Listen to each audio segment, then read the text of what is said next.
I just stepped down a few weeks ago.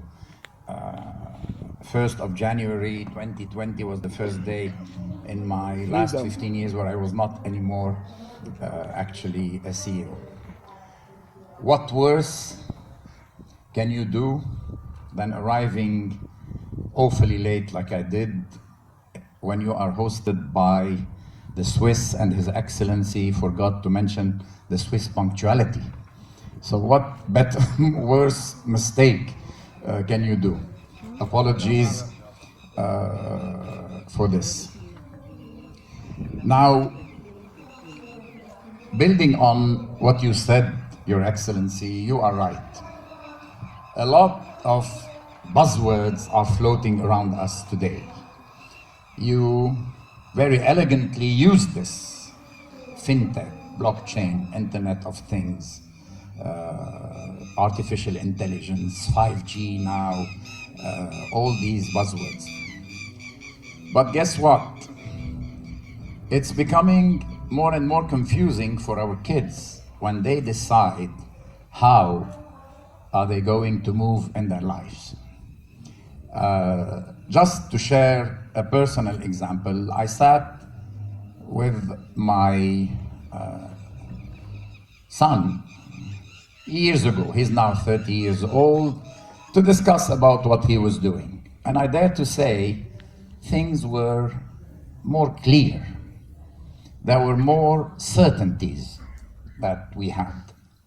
I am now sitting these days with my younger son. He is 17 years old.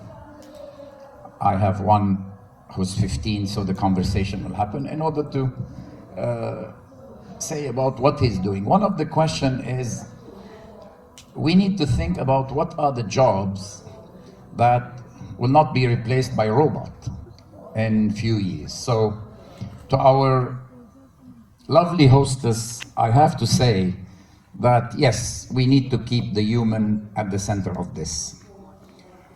I was asked to talk about how this initiative fits from a business point of view. And there is not one day that passed where we were not more and more experiencing the complexity, the increased complexity of having a parallel between this talent corresponding to this job, this type of job. Just to make it simple, when I started we were recruiting for whatever: marketing, sales, finance, HR, IT, engineering, you name it. Today you still have these, but guess what? When it comes to expertise in data, that goes across all these verticals. When it's about blockchain, all of these disciplines are impacted. When it comes to artificial intelligence, it's all these horizontal, dare I say, the world is moving from vertical to horizontal, are creating the necessity of platforms like the IPEN and the Talents of Endearment, where we are all happy and proud to participate, in order to define, to give methodology, to put science behind this link between talents as we build them and opportunities as they have to be created, they have to be recreated. This is why for businesses it is important. This is why for governments it is important, because it's always primary responsibility for government to ensure that the young generations, when they are building their talent, their skills, their competencies, will match with markets' needs. And today these markets' needs are changing very rapidly. We have to frame well the reading that we have.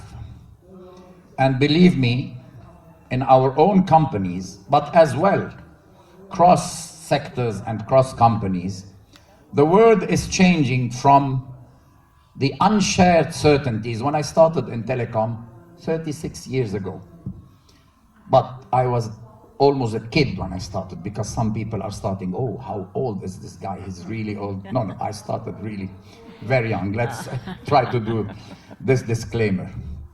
We did not need to talk to film industry, music industry, banks, media companies, IT companies. We did not. We had our certainties and we didn't need to share. From these unshared certainties, we are moving today to a world where all of these industries have to sit around the table. That's the good news. The challenge of this good news is we sit around the table to share uncertainties, to share models constantly in transformation, and to share equations and ecosystems that are not yet defined, and where these different players are all trying maybe to get a bigger share or a bigger part. Fair enough. The necessity in our companies to read the same title. I always say, Your Excellency, you open the door to tell some jokes. I said one day to my team, let me tell you the story.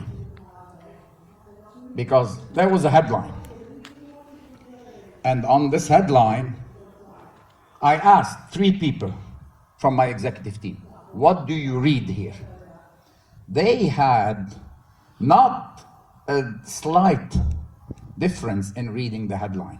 They had different directions. So if you are not precise in what you mean, this framing and reading of headline. And the funny story is, that I tell, is one day I said to a friend, you know, my wife is an angel. And he told me, oh, you're so lucky, mine is still alive. So, of course, he's not my friend anymore. And so, it's not true. It's for the purpose of making putting a little bit of buzz into this. But that indicates the necessity. And this is why the tribute goes to Dr. Abed and the team in putting methodology, science in programs that will ensure that we have one reading and we have one clear path to go from a talent to an opportunity or opportunities.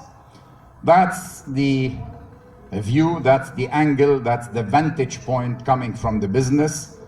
Thank you very much for being here, but more thank you, Madam, for your gracious invitation and allowing us to be all here, and for the invitation of the Swiss Business Council and IPEN. Thank you very much.